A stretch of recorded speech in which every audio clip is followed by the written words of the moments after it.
Welcome to the Hero Escape Podcast, your weekly escape from the preponderance of social justice themes in your science fiction fantasy films. I am one of your three co-hosts, Lefleen Kennedy, and I am joined by... San Holo. Really? Yeah. Oh. Well, I'm Al Baca. The Al stands for alopecia. Got the biggest forehead in all of Wookiedom. The bald Wookiee, that's what we need. Wookiedom. That's what's missing from the Star Wars universe. Yeah, a bald Wookiee. Right? Okay, so welcome to our episode for today. Hey, Hero Escapers out there, we're sorry we did not get a pre-tease for the Solo movie, but we've just watched it. We're here to review it, discuss it, dissect it for your pleasure and ours. And it would be wrong if we didn't share with you before. We have time-stamped text back and forth since when we realized we weren't going to able to put a podcast out there before the movie came out. We time-stamped a bunch of texts. Trust us, these are bold predictions, even though we're reading them after the movie. Yeah, we're going to try and read them to you as we texted them down here. You're going to realize why we do podcasts and not read scripts for a living here. If they're 100% correct, total coincidence. Okay. Yes, but we did these on, what day was it? It was like the 2 or 3 days before the movie came out, so...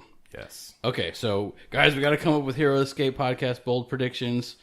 And Nathan, you came up with the first one. Yeah, my prediction was just a little ray of hope, maybe some redemption, that Luke would show up and just wreck, destroy. And that's when I was like, "Geez, guys, take this serious for once." Yeah. My Harrison Ford cameo, and I would have gone either with him popping up in the movie or the jewelry.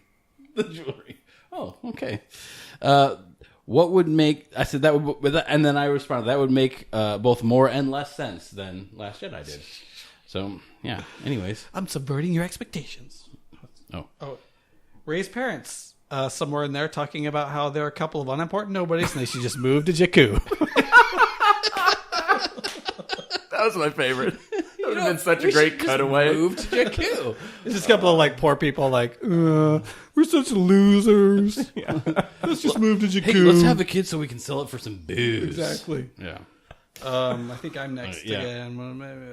Han Solo becoming a better person through some sort of trial and personal catharsis. Oh, David, you nailed it. You also said, Dave, scroll up a little bit. Okay, never mind. Okay, I said that the Falcon will lose the front attachment that you see on the toys. Well played. Yep. Thus looking like the old school Falcon by the end. But I also admitted that was not very bold. Yeah. We knew it had to happen, right? Yeah. I mean, it would have been kind of shocking if it didn't. So I predict that Solo will have his life saved by a woman at one point. Probably the Q, I don't know how to say her name, girl. How was it? What was her name again? Kiri or Kari? I forgot her name already. Girl from Kiri? Girl with dragon pets. Yeah. Whatever. Khaleesi. We'll just call it. Who cares? Okay, anyways, I got that right. But Kira. That's how they were. I remember I kept wanting to call her She-Ra, but it was Kira. Got it. Really left an impression, didn't she? Han Solo's voice deepening near the end of the movie as he experiences puberty. That didn't happen. His voice doesn't Punch get it! Punch it! Chewie. Okay, this one I don't. This might be debatable to you, but not debatable to me that I nailed this one. Directors, stylists, lightning tricks, all used extensively to make Mr. Glover not seem like a pathetic skinny punk and try to seem smooth like Billy D. Williams. Absolutely nailed it. By the way, just saying. They voice dubbed him every so once in a while when this camera wasn't super close on his mouth to make him sound a little more smooth. Really? Yeah. Absolutely, I would bet my house on it. You think so? Absolutely. When I the took it camera's to close, be- his voice sounded like Mr. Glover. When it would be far away, it would sound like Billy D. Williams. I thought that was just almost like an inconsistency of performance. That, like, the opening line, like when you very first see him and he's talking to somebody else, not Han directly. Yep, it sounded sounds like an Billy impression, D. like a- Billy D. Williams. Yeah. It did not sound like Mr. Glover, which basically makes... Yeah, I kind of wondered if that made him your Matt Damon. You know? Absolutely. You love him like I love Matt Damon, showing up in my movies unexpectedly. Which I will say, he did not in this one. Yeah. Point one. All right, that's my turn next. Yep. Don't take this one seriously, but a man sharply reprimanding a woman for speaking out of turn. David Saxon. You're a terrible 1920 Star Wars here. This one, I think I got right. Yeah, you nailed this one. At no point will anyone read anything. Pretty accurate. Someone is going to tell Han Solo the odds. Nailed it. You just shouldn't do that. You just don't do that. Young Akbar didn't get that. It's a. I can't think of the word right now. Did you see to pause briefly the how it should have ended Last Jedi? Oh, right? so Do you know what this is? You know what It's so good. Oh, my next one. Something that I get mad about. I'm sure we nailed that. Move right along, Probably. David. Bold predictions for outtakes. This is for an outtake. So we won't know till the DVD release. Woody Harrelson accidentally calls Chewbacca Katniss. Oh, also an actual Nerf herder, which we did not see. A non-scruffy Opportunity one. missed. Yes. Oh, still me. Young Tarkin getting really mad at someone from Alderaan and vowing to blow his planet to smithereens. Also, he says the word smithereens. I will never forget this. Yes. Oh, this I one, predicted Han frickin' shoots Last. first. Oh, first. First. All caps, multiple exclamation well, points. we'll see if that still happens when the DVD comes out. There's not a quick, edited head. Head dodge.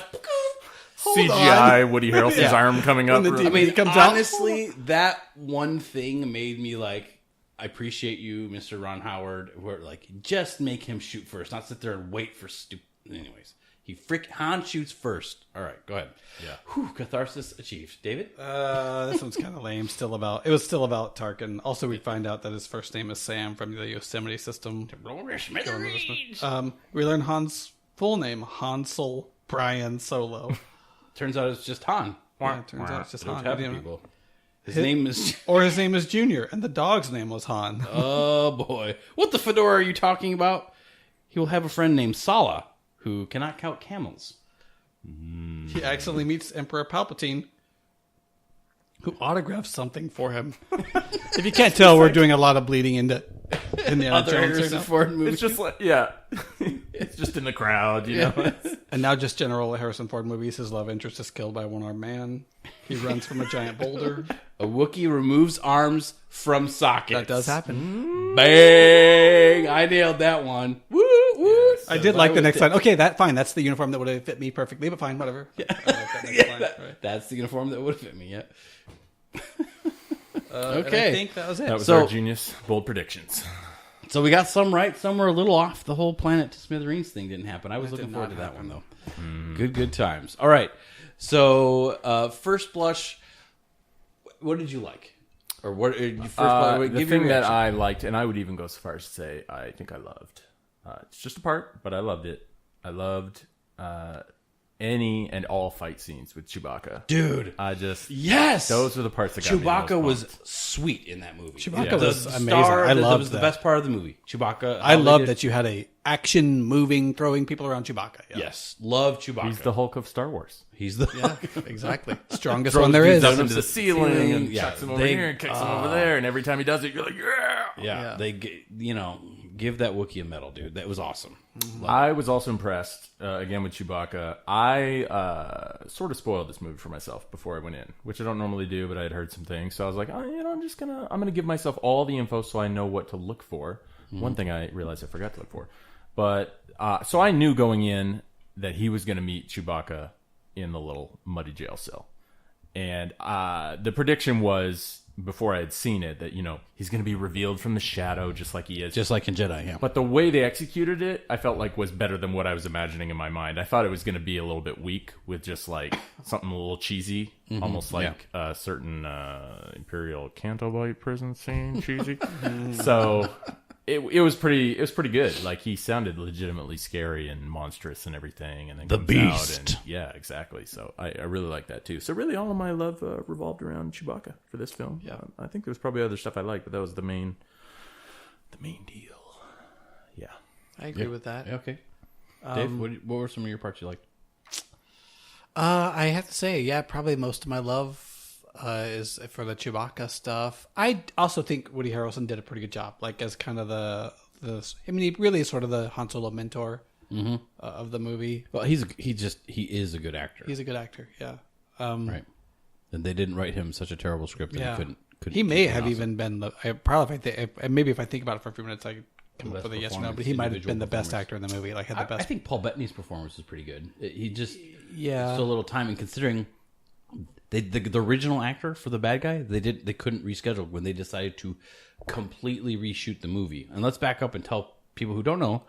This movie, like at least 75% to more, I've read articles, was completely reshot when they got Ron Howard on board. He had to come in running. They had to shoot the movie. So, and I read some stuff about Ron Howard, the director, the second director, or third, I guess, because there was a pair that was doing it at first. Yeah. He came in. He had to come in running, and because the movie had already spent its budget, they were basically done shooting, and he had to start all over. Again with another budget, but they had to get it done. There was no time to mess around. Like they were already in overtime as far as cost was concerned, and so they kind of buzzed through the story, and they couldn't get the guy originally cast as the main villain, the Paul Bettany character. The Mr. Is everybody okay? Are you doing well? Paul Bettany is the guy who also plays Vision in Infinity Wars. Just so you know. Anyways, so they had to recast a main character. I think every scene that he's in. Completely reshot with Ron Howard, right? So we know that's not with the other guy. So all that considered, Paul Bettany getting like weaved in at the last minute, I thought his performance was he did a great job. All things considered, I had a hard time separating him. Every time I look at him, I'm like, well, that's Vision. So I know I was looking. He only appeared with like human skin for like 3 minutes, right? Infinity Wars. I was trying to find a scar pattern like right on his forehead, nice little shiny jewel. Yeah, I did notice. I distinctly remember. Early in the film when they cut to the scene with Woody Harrelson. Woody Harrelson's love interest there is Thandie Newton, who is actually in Westworld. She was doing an exceptional acting job as well. I felt like when that group was together there, that little campfire scene, I was thinking in that moment, like, these are all highly skilled actors. Like, this was probably a day where there was a level of professionalism and everything. There was a cut above, for sure. Because, like, I love Game of Thrones.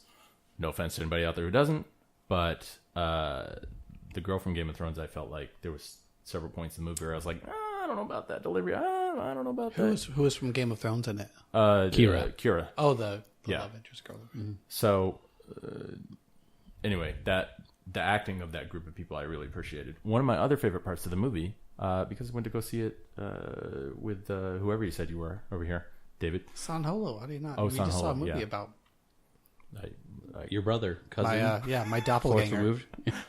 was when San Holo leaned over, referring to the four-armed pilot guy that bites it midway through the movie, and said, "Whose voice is that?" And I was like, "I don't know." And I listened, and I leaned over and said, "It's Jon Favreau." And he was like, "I don't know." And we listened, and then he pulled it out and looked up. Bam, Jon Favreau. I looked up on IMDb real quick. So I was like, "That's Happy Hogan." Because it's, I guess, to some degree known that he's going to be directing a Star Wars movie in the future. I was like, that seems odd that he'd voice one and direct one. This seemed like a weird idea, but... Got to get your foot in the door in that Star Wars universe. It's not enough that you kicked off one of the greatest superhero franchises of all time with Iron Man. Still got to earn your way up in the galaxy. Yeah, I guess so. So one of my favorite experiences when I went to go watch... Is my turn? Sorry. No? Are we letting him talk this time? Go ahead. What do you got? But keep it short. I'm kidding. Another great moment. Yeah, it's one of my favorite. That line delivery there with Chewbacca was amazing. When he's all... You think they had a dialect coach on set there for that? That was actually for the Wookiee, not for You're Alden. mispronouncing the... Yeah. So, I struggled with whether or not to see it opening night. And on top of that, of like how into it was I going to get, right? And then I read an article where Ron Howard, the Finish It director, was interviewed, and he showed the film to Harrison Ford. Harrison Ford watched it twice and was very excited and praised. And Ron Howard's like, I don't know Harrison Ford to get excited about anything, and he was just really said he loved it, and Alden made it his own, whatever. So I was like, okay, that just gave me the excuse enough to like get excited a little bit, right? And so since we're going opening night, and since I have the dopest Han Solo costume I have ever seen, it's true, people. It's true, right? When we went to what's the your fan expo, this guy got stopped every like 10 feet. Sometimes it was brutal walking around with him. Yeah, because my wife was dressed up as Princess Leia, so it was not lost on anyone who was dressed up. So I went to the theater, all decked out, Thursday night. I was like, what the heck? And the way the Star Wars universe is going, this might be the last time I feel comfortable wearing it in public, right? So, so I dressed up, I get my ticket, go to line, and the lady there taking my ticket stub to get me into the theater, she's all, "Oh, are you the guy from the one thing?" And I'm like, handing her my ticket stub that has Solo on it. Right, she's very, very sweet, and she's like, "Are you?" And you see everyone. There's a whole line of people behind me. I'm just standing there like this. My wife has my Chewbacca T-shirt on, so she's standing next to me as Chewbacca. I'm Han Solo. You're the guy from that one thing where there's the, and she's like making some weird thing. She's not getting it all. I'm like, I'm Harry Han Potter. Solo. Oh, you're from Harry Potter. Yeah. I'm like, I'm Han Solo, and you see on her face like, and the entire crowd of people standing behind me are all like, "Oh my gosh, he's Han Solo!" the side, like the gasp head palm, like, how did she not get that he's Han Solo right now? That was kind of like, oh, They say, "Can I talk to your manager?" Yeah. It's not like she works at a movie theater. I know. Yeah. That was kind of, anyways, that was all right. I also, my favorite part, Chewbacca was awesome. Everything that Chewbacca did, I thought was awesome. I love that they kind of, some of the lore books they go on some missions sometimes to help free Wookiees. That's definitely character appropriate. Yeah. I love that the different Wookiees looked different. When they brought in the Kashyyyk Wookiees, they all looked like they were all stacked, and then you put Chewbacca and he looked like he was tiny, like when they put Peter Mayhew in the costume. Like starved and emaciated slave Wookiees. Yeah, so there were there was variation in the species or whatever. So I thought that was really cool. I did not see. I thought it was a good plot twist where Lando cheated or Han didn't win. Mm-hmm. The Falcon at first, because that was a thing where we all know he won her from him fair and square, right? So at first when he didn't win it, I thought, so I thought that was a good plot twist, because you know it's gonna happen, right? But when it didn't happen, then okay, that was cool. And then as it's progressing towards the end of the movie, that was the only thing in my mind. I was like, wait a second, he didn't win the Falcon yet. Yeah. And it was a beautiful moment when Han's sitting in, and then Chewbacca sits down for the first time. You're like, that was. This is how the Star Wars theme kicks in right there. Like, right. Use of the music is apparently perfect. It's a buddy throttle. It always has to be hand by hand pushed up. Like one person can't do it. So I thought that was pretty cool. Mm-hmm. That scene there. So a lot. There's some good. The visual there with the. I'm so glad they did the Kessel Run. Yeah, I thought that was cool, and the weird beast that was in there was something new. Can I say this though?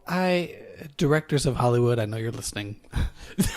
I'm getting tired. It's getting a little played out to me. The whole we have to do this thing to save our lives. Oh, it didn't work. Oh no, it did work. Like that. Like that. How when they put the super fuel in there, right, and all the engines go dry, and you're like. And then all of a sudden it bursts. And then it bursts off. I'm like, okay, this is being done a lot. I was down for that. I like that. See, I feel like I'm seeing it in every movie now. And I'm like, all right. Maybe I'm just stupid and didn't anticipate it, but I literally was like, wait, what? So it didn't work? That they're going to get out of it, but at the same time, you're like... I loved the story arc of the Falcon and Chewbacca. Yeah. So the Falcon, it starts as a beautiful ship that's like Lando's little paradise.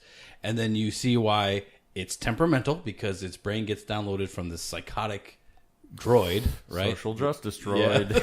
The weirdest droid in the history of the Star Wars universe, which apparently is saying a lot.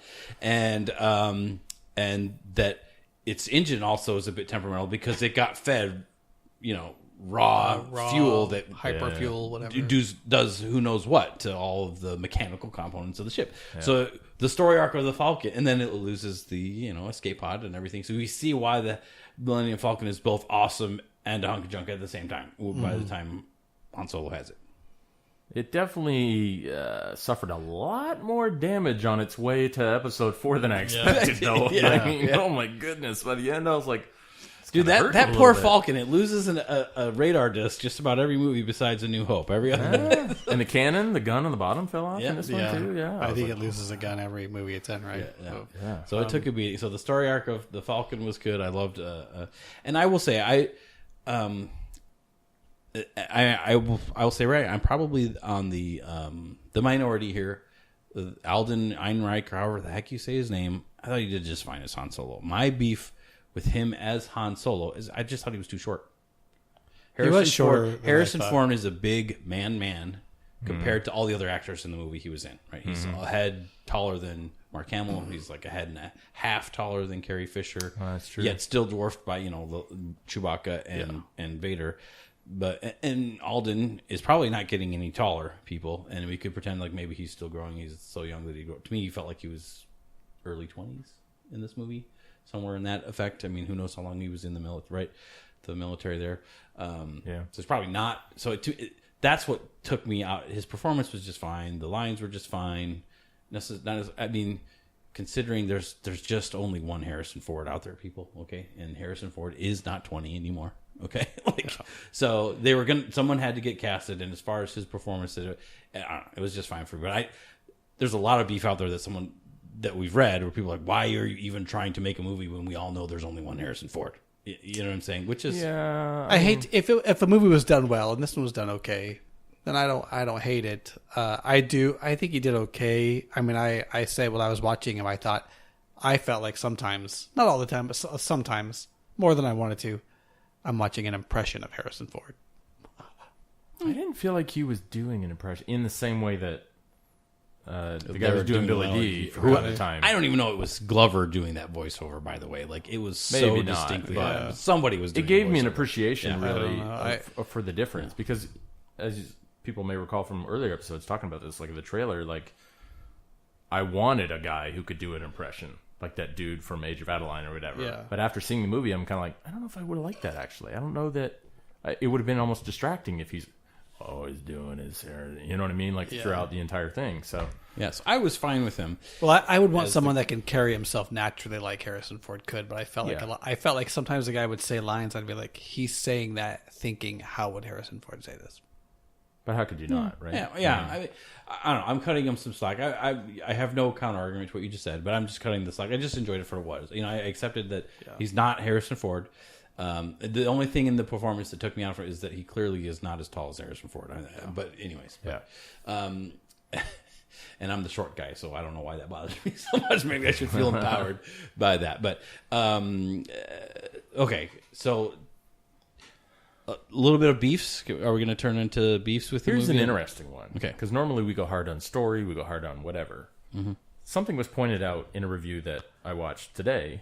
There was some weird lighting in this movie. Yeah. There were moments where it was so dark or so washed out that it was like, this doesn't seem right. This doesn't seem like a pro color correction. This almost made me wonder, similar to what you're saying about Ron Howard having to rush in, if the same thing was with post, where they're like, look, just get it passable, get it out. And some of those scenes maybe were Lord and Miller. They had more time to work them, and then other reshoots. Yeah, they just scenes. didn't get to put everything through with kid gloves. I mean, the budget for the movie ended up being over $300 million. Oh, wow, really? I hadn't heard that. Yeah, between the two double shootings. So It's insane. they just had to get it out by the time That's they're done. crazy. So it makes me wonder, like, Blu-ray or whatever, did they take the time in between to do some fix-up? If I'm Ron Howard, just because the perfectionist artist, whatever, I'd be like, yeah, we're doing that. Like, This is the give version me that a few people will weeks. remember.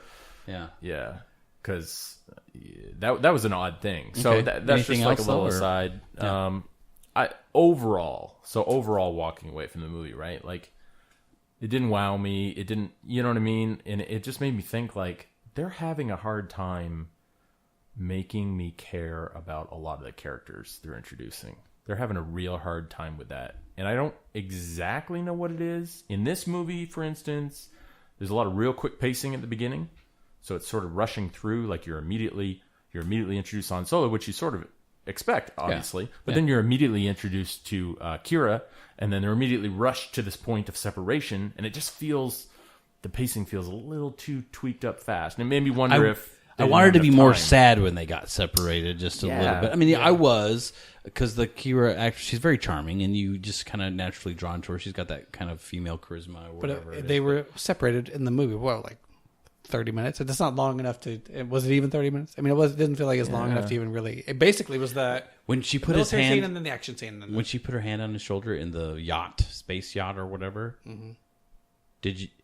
For some reason, I instantly knew that was her before it showed her face. Yeah. Did you guys know it was her? Well, the trailers kind of let you know you're going to meet her there. As soon as I was, this is where you're going to meet her. And maybe people would disagree. A female hand hits his shoulder, and I'm like, yeah, that's her. I didn't feel like a simple change of wardrobe for her from that was period enough. to where she was enough to show this transition. Yeah. You know, like I didn't get that sense. Like you say, it was only 30 minutes, so you feel like wardrobe and tattoo. Oh yes, I feel like they're can't forget that heavy-handed hint every 5 minutes in the movie. Zoom in. Zoom in. This means something. I don't know how you this means something. Do this in less than 4 or 5 hours, right? But I feel like it feels like 30 minutes. She went from being a street punk, whatever, to like, oh, now I'm some sort of a trained assassin and lieutenant, right-hand man to this huge guy, and then also very quick. We don't see him do anything, but now he's gone from I steal speeders, I guess, to like I'm an amazing pilot, and also I know how to play this card game extremely well, and I know I have all these new skills that you didn't see me attain. I just have them. I think in the hands because I'm freaking Solo, I guess. Yeah. Which he wasn't really. It's a made up name, which I didn't love that either. You gotta make us feel what their early days were like. They continually reference it through the rest of the movie. And if you think about movies, even like think of the most recent reboot of Star Trek, right?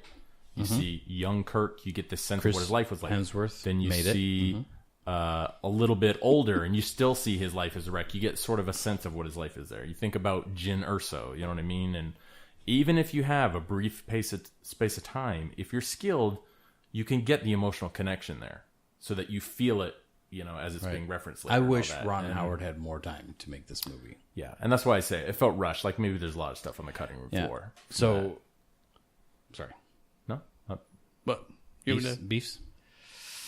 Just leave some time for me, Dave. I actually liked it more than I thought I would, but it's a fun movie to watch, but I feel like this isn't the Han Solo movie I probably would have hoped for, I guess. It's not I the don't Solo feel movie like we deserved. I think I don't know if we got around to talk about this like a month ago or 2 months. Whenever we kind of did a trailer discussion about and I don't feel like the Han Solo that's at the end of this movie is the one that's at the beginning of episode 4. I think I don't think it was meant to be.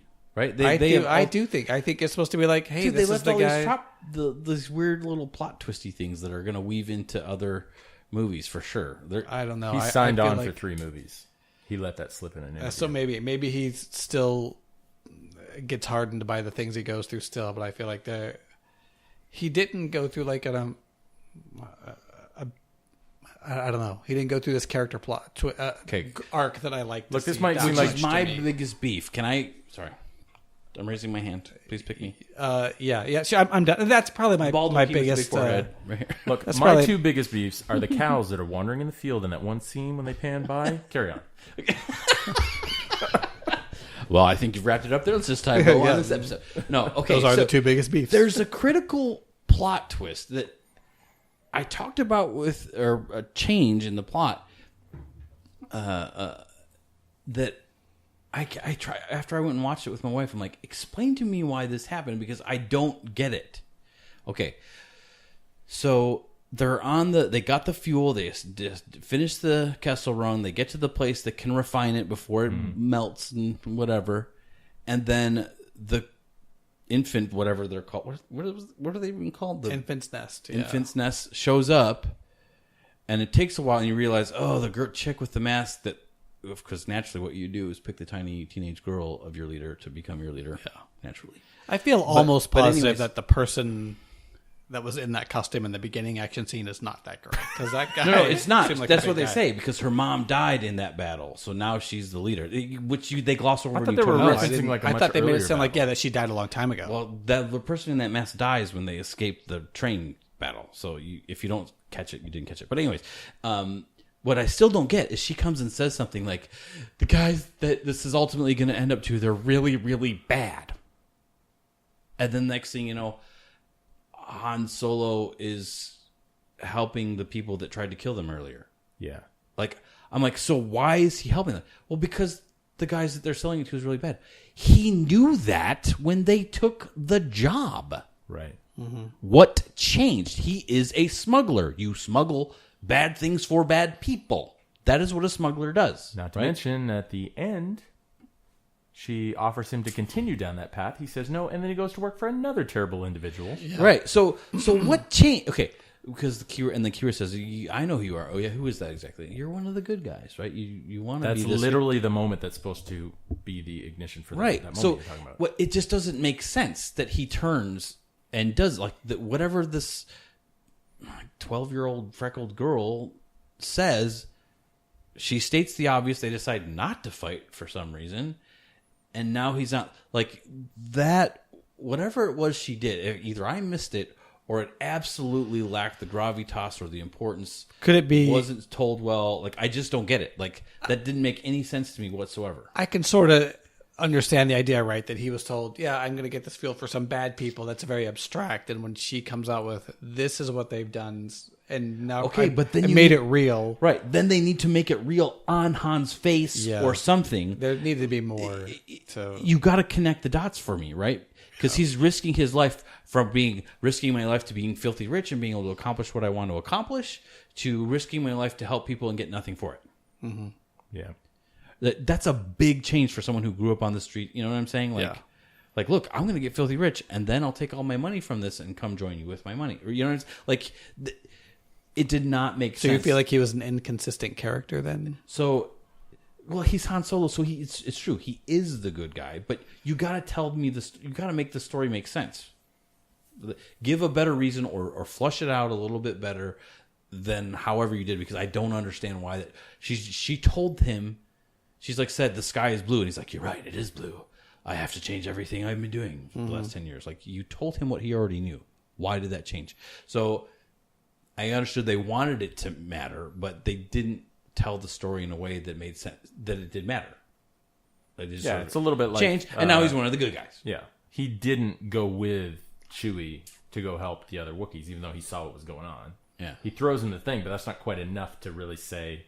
Oh, well, he's a good guy. It's like, he's kind of still a selfish, self-centered, like he's still going to go off and do his own thing. Right. So again, it's inconsistent with... Right. So like, I want Han to be a good guy. I want him to help the good guys, but these infant, whatever they're called, I can't remember the thing named to save my life. They're like terrible people, but then now we say, no, actually we're good. We're trying to help the good people. Oh, okay. I forgive you for trying to kill me and keep me from getting rich, and now I'm going to give you all my money. That's like a huge... That's more than a 180. That's like a spherical change. I mean, that's just totally different. So connect that better for me. That's a big problem I had with it. Fine, he's the good guy. Go on. We're watching the movie.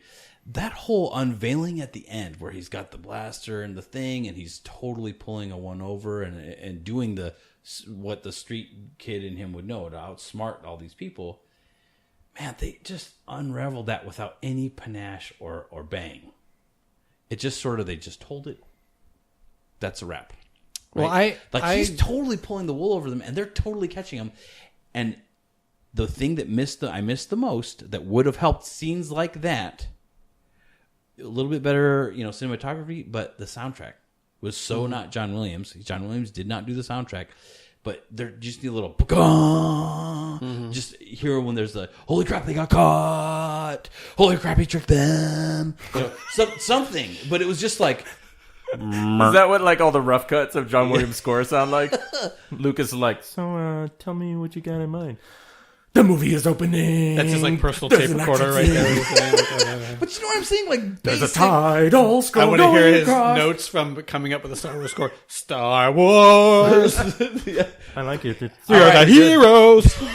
I think we're gonna be billionaires. Yeah, but I mean, come on, like just the basic when there's like, a musical instrumental gasp when something is supposed to be terrifying. So you're talking about when you start to realize as the audience they bring the fuel to the guy. He knew this was all going to happen and he had planned they're getting for it. Caught, something to make that scene there could impressive. have been the right music could have made that scene had more gravitas to it. Anything, maybe. a face, and anything. then the music could have maybe made the when you realize, no, they did plan for this. Yeah, the cinematography, the sound, the music could have been better because it was just like there was a dude in the room with a camera watching it unfold. Yeah. So you saw it, but it was the very opposite of exciting way to reveal this really cool plan that Han had and was pulling the wool over their eyes.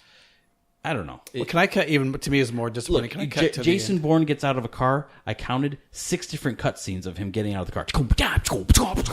This angle and like getting out of a car and closing the door. 6 different cutscenes and angles of him doing it just because everything's exciting. There's no action scenes with Jason Bourne anymore, so they have to try to jazz up the break. But here's Han Solo doing the awesome plot twist, saving the day with shocking plot twists, and it was just.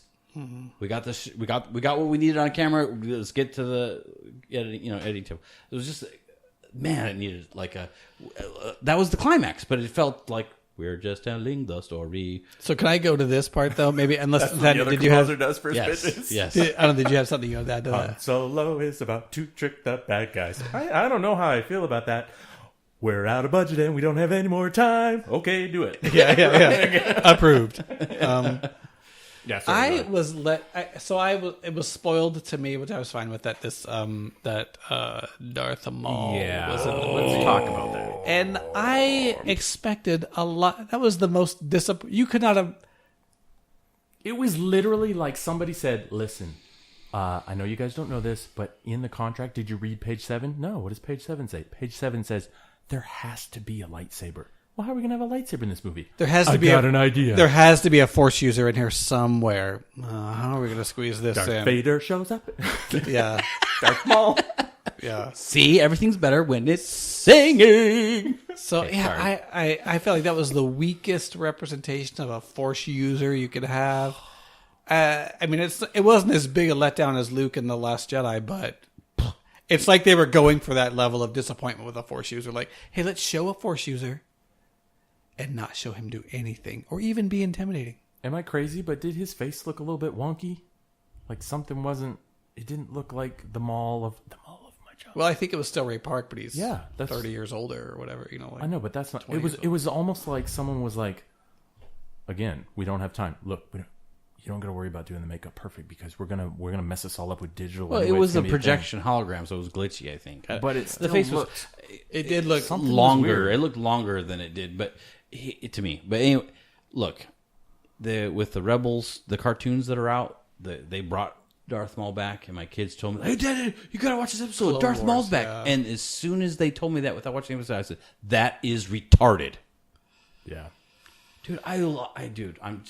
For the uninitiated, I love Star Wars, and it pains me to say this. Darth Maul is dead, and when you bring him back, it is contrived and stupid. What they did in Cartoon that show or movie. And when they did it in the freaking movie, I was just like, you have got to be kidding me. Cut in half, fell down a shaft on an unfriendly planet. All right, well, let's let Nathaniel explain. He is dead. What? I'm going to try and breathe rest now. So stupid that you brought him back in a cartoon and in a movie. And now he's the Crimson Dawn. Yeah. I have to feel like there's a lot of people that went in that were like, they couldn't close the gap because not everybody, not probably a lot of people watched those episodes to see that. It threw people off. They're thinking, wait, he had a menace. He shouldn't be. It threw people off timeline. I'm sorry. God. It's like that Last Jedi episode all over again. Yeah. He supposedly was recovered from there, had droid legs attached to his lower half. Yeah, they showed that in his hologram. And then he kind of goes off in this outer rim planet where he sort of loses his mind for a long period of time. And then the show had back at his home planet where all the Mauls come from, Grandma Maul, Grandpa Maul, all the other Mauls. Baby Maul. Yeah. Puppy Maul. He had a brother who then goes on a search, finds him, sort of brings him back to his sense, brings him back. And that's a rough cut of what happened. So for them to just sort of jarringly introduce him to an audience that maybe didn't know any of that, kind of surprising. I don't mind seeing him, but I can understand the crap out of people. They're like, wait, this time, because we were talking to the guy, he's like, wait, the troopers shouldn't have white armor. They shouldn't be stormtroopers if it's Darth Maul's time. They all thought it should. No, like, wait, this story's taking place during Phantom Menace. It just confuses everybody. He's freaking dead. Just let him be dead. I understand wanting to bring him back. Another freaking Sith. Because Darth Maul is one of the coolest characters in the Star Wars universe. I mean, but you should have realized that when you made the movie and said, okay, we got to rewrite the ending. We don't kill him because we want to use him again. But if you've killed him, you got to deal with it. And then what Clone Wars or somebody should have said, okay, we can't kill Savage Opress because he's Darth Maul's brother. That was a silly name. Yes, well played, sir. And somebody killed Savage Opress. Like they gave props to Woody Harrelson's character for having killed him. No, I think or Ventress or somebody that he killed some Sith. Not the Emperor kills. And it doesn't matter. But I mean, you bring up another one, but you don't start. I don't want to inadvertently become a hypocrite though, because if J.J. Abrams is listening right now and he's sitting at home in his giant McMansion and he has spent weeks and weeks with one thing on his whiteboard, how do I bring Luke back from the dead? Yeah. More power to you, buddy. Go for it. Droid legs, I'll take it. Whatever you got to do to right the ship, it's all good. But the Darth Maul thing, it's a little rough. I won't be mad, and I won't feel my money wasted or taken from me, JJ, if you start off episode 9 with Luke waking up and saying, "Oh, what a nightmare. I'm glad that did not really happen." That's what would happen if I was stupid. Yeah. Opening crawl. Luke was on hallucinogenic mushrooms. Exactly. Yeah. It was some sort of... Did you ever see that movie? What's that old movie? There's some old Nicolas Cage movie where he can see a little bit into the future, but then you find out like most of the movie is him seeing into the future. Yeah. And so he goes and does all the things right that he did wrong to die, like at the end of the movie. Yeah. And if that's it's like a force vision, like, oh, okay, like episode 9 is like, okay, all of episode 8 was a force vision to know what not to do, so I'm going to go do the right thing. Yes, exactly. They needed to go Deadpool 2 and just like open it, and then Rian Johnson's about to, write in the whole thing, and then Deadpool just shows up like, blam! You're welcome, Star Wars fans! Woo! And then jumps out the screen. Yeah, yep. I'd be down with that too. Whatever you got to do. I mean, honestly, okay. So overall, watching the movie, you said that you didn't want me to spoil it to you. Back then, you didn't want me to spoil it to you because you weren't going to see it till Tuesday, and I saw it the Thursday. And so I went back and I told you it's not as good as Rogue One. It's not as bad as Last Jedi. Not as good as Rogue One. I thought, how vague is that? Rogue One was awesome. Last Jedi was the poopiest thing I've ever seen in the history of ever. So trying to not give a spoiler to you at all. Dave's response, that's disappointing. Well, I wasn't hearing anything good. Another acquaintance of mine said, well, I fell asleep in it. And so I was like, well, these are not good reviews. It was a nothing burger. I mean, honestly, story-wise, it breaks my heart to say this. If that movie did not have Solo and Star Wars on it, and it had to make it that plot, that acting, that budget even, and had to make it on its own accord, it would have been a total flop in the theater. It's going to make money because it says Star Wars, and those people over there have got to get their act together because it's going to stop making money for them. Well, is it going to make money? Opening weekend was like $80 million, right? And it cost them $300. I mean, I don't think it's going to be the success they hoped for. And I'm going to say primarily, probably because me and my cohort across the table, Nathaniel, we didn't go see it this weekend, and we withheld our $100 million from. Yeah, that's right. Yeah, $100 million each. Yeah. So, like I said, I didn't feel like I had been on this exciting galactic adventure. Star Wars is all about grand things, and okay, the story was not going to be about the universe getting saved by Han Solo because he wasn't involved in saving the universe until A New Hope. That's fine, but. No, he was involved in saving the universe because he supplied the rebellion with all of the hyperfuel. He gave them all their money to start the rebellion, apparently, somehow, in a way that didn't make sense. Yeah, it's basically a heist movie. And they said, well, let's make it a Han Solo movie. Yeah, I mean, if it had to stand on its own two legs without the word Star Wars on it, without Chewbacca and Han Solo in it, it would be a nothing burger movie. Oh. Now, love Chewbacca in it, man. Give me all the Bacca you got. All right, I love Chewbacca in that movie. If I'm Billy D. Williams right now, though, I also would not be very happy. His character was fun until all of a sudden this droid dies, and he's all getting teary-eyed about a robot dying, which robot earlier insinuated that Lando and her have like a relationship, which was funny then, but then when he dies and he's like seriously crying about it, you're like, wait a second, that's maybe creepy a little bit. I would also add that this might be a little out of left field, but you could have made that work, but you also gave us a droid that was extremely dislikable. The whole execution of the droid's personality, because we all know if Luke, for instance, had to watch R2-D2 die, and we knew it was the end, you'd feel that a little bit watching the movie. So there was R2's awesome though.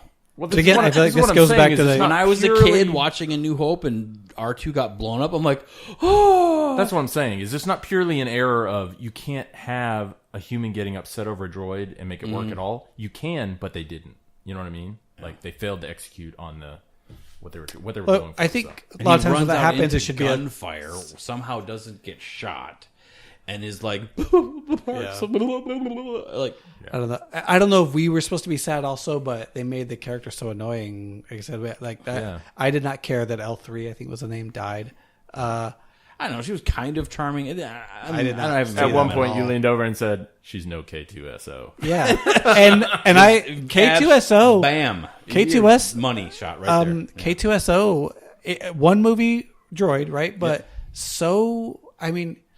I don't know. I don't know if I can identify it, but I was legitimately sad when he died. I guess because he was very heroic. Yeah. What are the Near the odds end. of her using that gun against you? High. Really high. Yeah. What are the odds of Kathleen Kennedy making another Star Wars movie that we don't like? High. Yeah. Really high. But some of it is the voice talent. I don't know who did the voice of L3. The Alan Tudyk did K2SO. And he's very talented voice actor. But I think he's a talented actor, period. But Yeah, people just love him. yeah. I don't know. Like by the end, I was legitimately sad. I mean, if I watch Rogue One today, I'll be very sad when K2SO dies. I really like him. It makes me sad. I almost feel like they Darth Mauled him. That I wish he was still going to be in another movie, and people will probably wish he would be in it. Here's what I'm hoping will happen. I have voiced this theory and future prediction to a few people, but I haven't gotten on record yet. Here it's going on record. Something not totally unlike this happened in the DC Cinematic Universe, where we had a director with a particular kind of vision, Zack Snyder. He had a producer that was tightly wound with him that also had this agenda going on. And it seemed like they were going to pilot the entire thing through, whether people liked it or not. But then there was a 3-punch TKO that happened. Suicide Squad. Boom. Flop. Then Batman v Superman. That was hit number 2. Then Justice League was the 3-punch TKO. Producers out. Directors out. Last Jedi, in my mind, is the first punch. Even though it technically made money, the backlash was very clear, and they felt it on the retail side, even though the movie tickets. Big time on the retail. I think. Well, Last Jedi, exactly same. Yeah. That's what, that's what made you said money Last in it? Jedi, right? Yeah. Yeah. Solo is the second punch. But or Batman vs Superman did make money in the theaters. Yeah, I was gonna say, but Batman it vs. Superman not split anywhere the feed- near they what it split the should have. fandom like Last Jedi. They split the can't. I think they want to sometimes, but they cannot discredit fan backlash because I think the Batman vs Superman made a lot of money in the theater and DVDs and stuff. But Those fans people were did not happy. turn out for Justice League as much. Right. Yeah, It's very real. people get tired of it, right? I mean, I think Suicide Squad even did okay in theaters, but people were like, Yeah. in general, like these are not good So movies. my prediction element is that Episode 9 is going to be the TKO. That will be the straw that breaks Kennedy's back ultimately. I hope, because Unless J.J. Abrams pulls off a miracle, and it would be a miracle. I love him. He's done amazing work, but I don't think he can do it. I don't It's know. impossible. I don't know how he could. Yeah.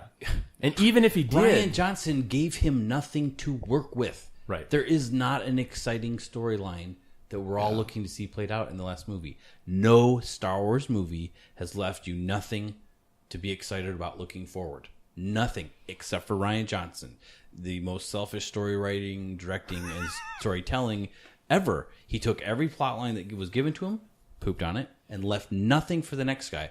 Right. You never. So why did you let? Why didn't you change? Carrie Fisher died. How come we didn't ultimately decide to change her role in the movie? He's like, ultimately, I felt it was most honorable to be true to the performance she gave. And all across of his faces, when he's saying this, it's not my problem. I mean, he kills Luke. Mark Hamill's alive, people. Carrie Fisher dead. She's alive. He left a complete problem for the next director, and it's like, not my problem. you're so wound up right now. I mean, I'm it's so wound awesome. up. I'm sorry. But you know what? I'd love to. I one of those Everyone, videos I watched if you today. love this movie, I want you go ahead and keep loving it. I do not want to poop on anyone's fun.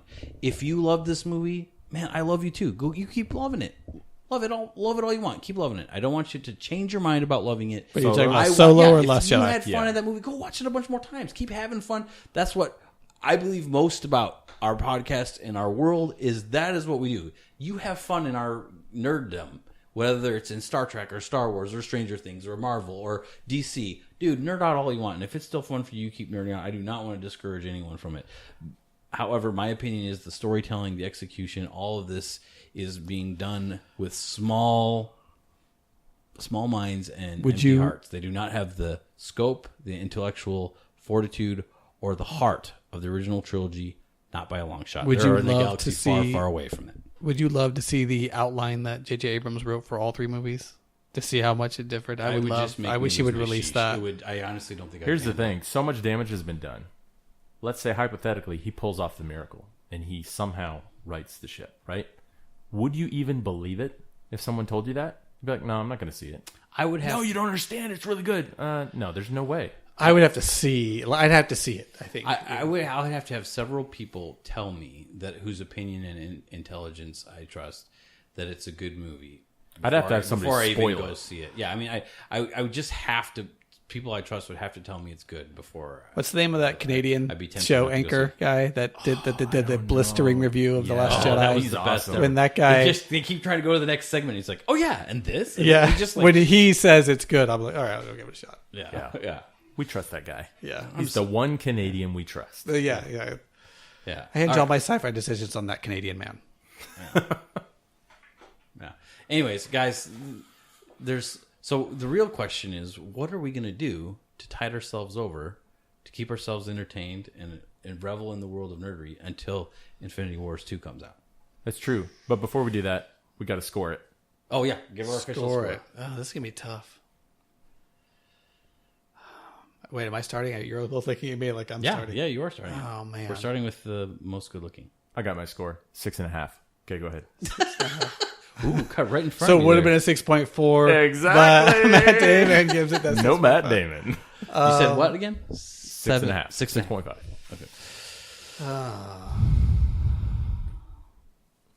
This is tough. You might have to go, Dave, if you're ready, because I'm trying to Okay, think. I cannot- I did enjoy. I didn't like. I wasn't super bored, but it's not the Han.